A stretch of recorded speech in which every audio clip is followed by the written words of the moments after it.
Me pergunta o companheiro se o conhecimento da teoria social do Marx te leva a um caminho de prática revolucionária. Acho que é uma boa pergunta. Eu quero dizer que nós temos vários exemplos no mundo da cultura, no mundo das ciências sociais e no mundo da política, de pessoas que conhecem profundamente a teoria social de Marx. E que isso não tem para essas pessoas, e eu quero dizer que muitas delas são honestas, hein? Não tem vigarice nisso, não. Não leva essas pessoas a nenhum compromisso revolucionário. Eu estou convencido, mas isso é a minha interpretação de Marx, que para ser um marxista consequente, você não absorve apenas as categorias teóricas, o método de análise, mas tem uma vinculação com as lutas sociais. Mas notem, isso não é uma relação necessária. Eu conheço alguns ilustres, e são ilustres mesmo, professores universitários, que têm uma concepção teórica que é extraída do conhecimento de Marx, que se consideram marxistas, mas que não têm nenhuma intervenção política, nenhuma. Ou seja, uma dimensão é a teoria. Em Marx, no exemplo pessoal de Marx e na sua concepção geral, a concepção teórica tem que ter algum efeito prático através da ação dos homens e das mulheres. Mas eu quero dizer para vocês que isso não é um imperativo que se realize sempre. Eu acho que essa pergunta é legal porque a gente pode fazer uma pergunta diferente. Vocês acham que as revoluções que presenciamos, por exemplo, no século XX, e naquelas que presenciaremos no século XXI, são conduzidas e protagonizadas só por marxistas? Não, não é? Nós temos ilustres exemplos. Quando a gente pensa, por exemplo, na Revolução Mexicana, a primeira grande revolução do século XX não foi a Revolução Russa, foi a Revolução Mexicana. Eu tenho a impressão, pelo que eu conheço dela, não sou um especialista, mas no deflagrar e no desenvolvimento inicial da Revolução Mexicana não tinha marxista nenhum lá, não. Depois os marxistas apareceram. Processos revolucionários não são processos que são induzidos. O que as lideranças revolucionárias podem fazer e fazem, e elas não são necessariamente marxistas, o que elas podem fazer é dirigir processos revolucionários, mas elas não criam processos revolucionários. Os processos revolucionários emergem de lutas sociais que frequentemente são atomizadas, que não têm nem vínculos orgânicos entre si. Eu penso que uma das tarefas dos marxistas, são muitas, é se organizar politicamente para contribuir para que a luta espontânea dos trabalhadores possa ser direcionada para os seus interesses históricos. Mas frequentemente isso não acontece. Eu me pergunto, as revoluções que eu conheci, né? Duas revoluções marcaram a minha vida. Uma na minha adolescência, que foi a Revolução Cubana. Havia um componente marxista na Revolução Cubana, que é um componente pouco trabalhado, não é? Que é o componente do Partido Comunista Cubano, né? Que chamava-se PSP na época. Nem sempre o Partido Comunista tem o nome próprio. Era o Partido Social Popular, o Socialista Popular, uma coisa assim. Que era o nome do Partido Comunista naquela época em Cuba. A gente acha que a Revolução foi feita só pelos guerrilheiros de Sierra Maestra. É um equívoco, não é? Quando eles chegam a Havana, você tem uma greve geral. Quem é que convocou essa greve geral? Foi o PSP. Depois o Partido Comunista volta a ter seu nome e se dissolve em Cuba. Parte dos dirigentes comunistas entram na Frente Cubana, que depois vai se transformar, atenção, em Partido Comunista Cubano. Não é? O seu primeiro congresso é de 75. Eu lembro o nome de uma figura importantíssima, Carlos Rafael Rodrigues, que não foi guerrilheiro da Serra, não é? Mas organizou a resistência. Vocês acham que Fidel era marxista em 1959? A Revolução Cubana surge como um movimento nacional libertador, não é? Contra o imperialismo e contra uma ditadura corrupta, né? A ditadura de Batista. Quem tinha formação marxista ali era o irmão dele, o atual presidente do Conselho de Ministros de Cuba, né? Raul Castro. O Fidel foi se formando depois e sabe-se lá como, não é? Tem umas ideias que são muito criadoras no interior do marxismo. Uma figura central desse processo foi Ernesto Guevara, né? Que não era um marxista, depois é que começa a estudar. Pensem na Revolução Chinesa. Eu acho que aqueles milhões de camponeses leram Marx. Ou pense na clássica Revolução Russa. Eu acho que os revolucionários russos, quem fez, quem dirigiu era marxista. Atenção. Mas quem protagonizou os combates, as lutas, a reorganização da economia, eu acho que leu o Capital. Não é por acaso que o Gramsci dizia, olha, aquela revolução lá foi contra o capital, não foi a partir do capital. Mas eu lhes dizia, vivi duas revoluções, eu sempre vivi revolução, há uma expressão grosseira, chula, que eu não vou poder usar aqui, mas digamos, eu atingi orgasmos revolucionários em cópulas alheias. A primeira foi a Revolução Cubana, que foi a revolução da minha juventude. A segunda foi a Revolução dos Cravos, a Revolução Portuguesa. Foi um processo revolucionário, onde você teve uma forte presença marxista e comunista.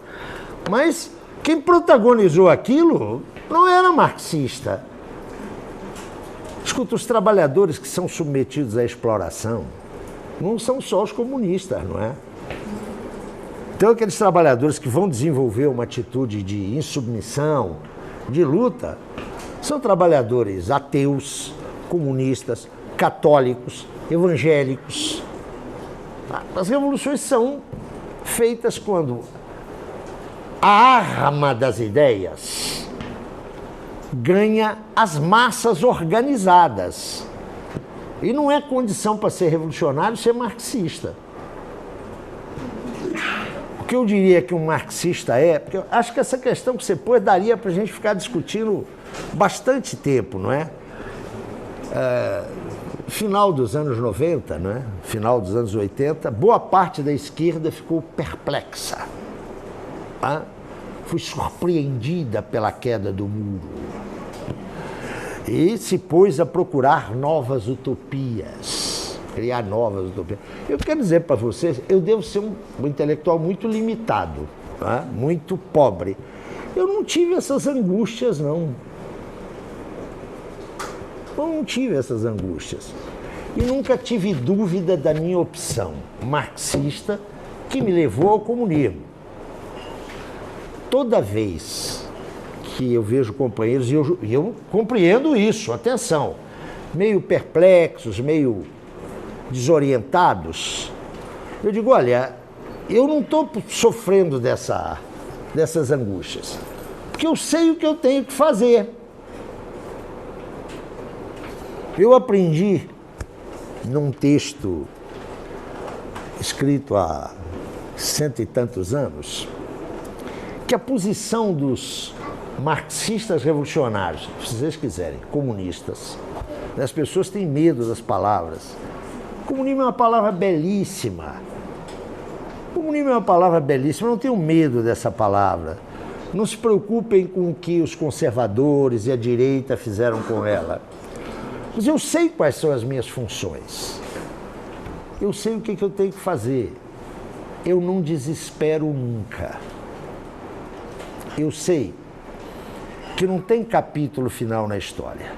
E enquanto ela prossegue, eu tenho 3 coisas para fazer. A primeira, eu devo apoiar todos os movimentos que são contra o estado de coisas presente e apontam para o futuro. Eu sou solidário com todos esses movimentos.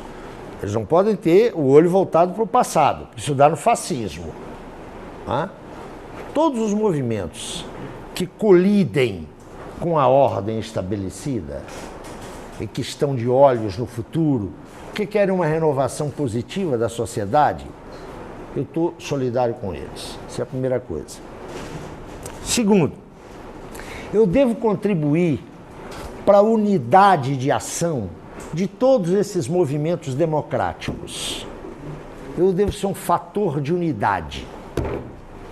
E terceiro, em todas as minhas intervenções, eu devo colocar como problema elementar o problema da propriedade privada dos meios de produção. É assim que eu me oriento na vida. Eu passei 18 anos fora de partido político.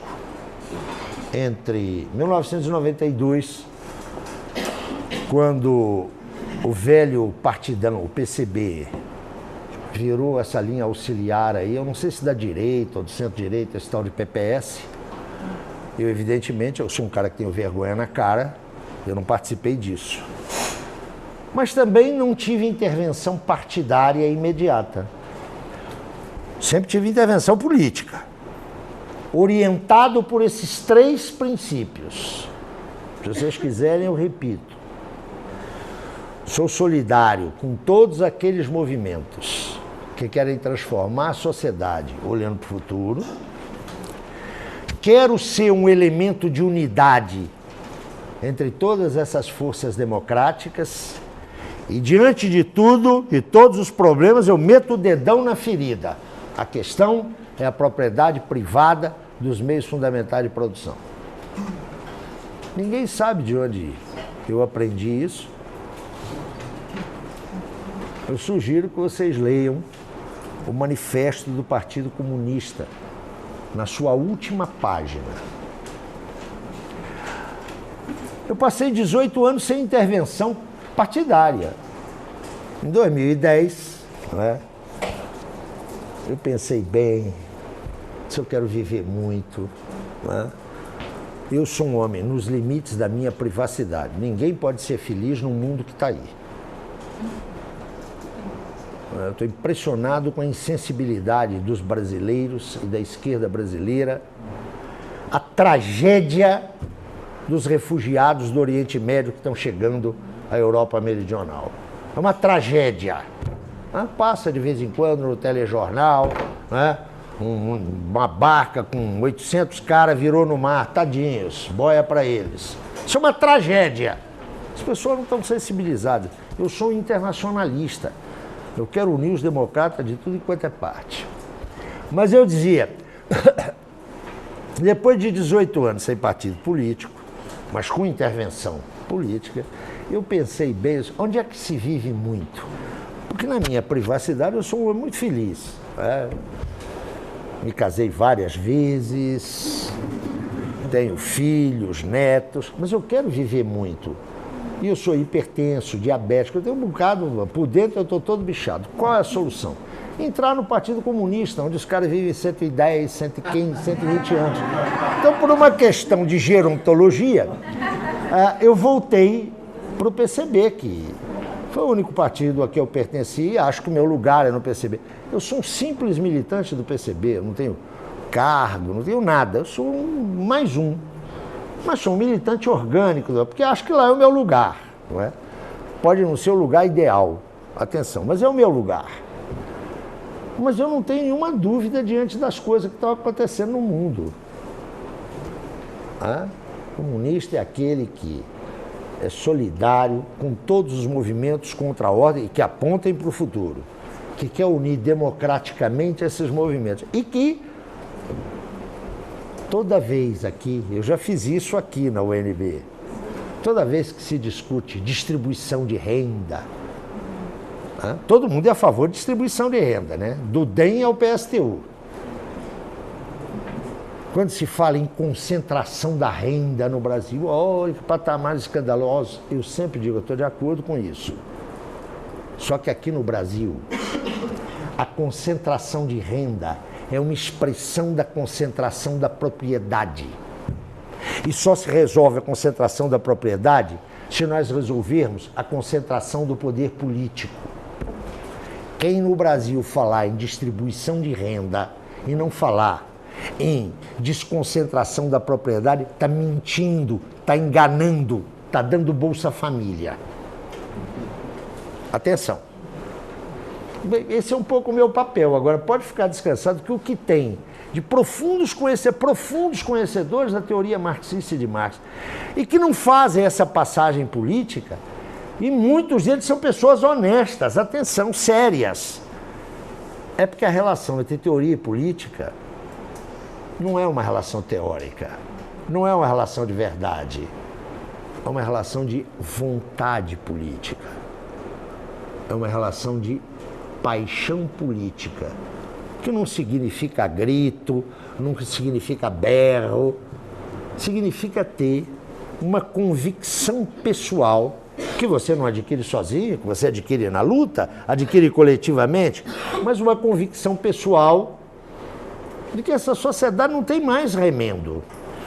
Não dá para remendá-la mais. Ou é ela, remendada ou não, nos conduzindo à barbárie, ou é outra sociabilidade. Nós podemos discutir como é que se constitui essa outra sociabilidade, não é? Mas o fato é que essa que está aí não dá para recalchutar, não dá para reciclar. Mas isso, notem, é uma convicção pessoal. Eu não assento cientificamente isso, teoricamente. Eu tenho um quadro teórico que me diz que isso não é loucura, tá? Não é maluquice, não é utopia. Agora, os caminhos para chegar lá, felizmente, não estão dados. É a criatividade do povo trabalhador em movimento que vai desvendar e apontar esses caminhos. Não é a teoria.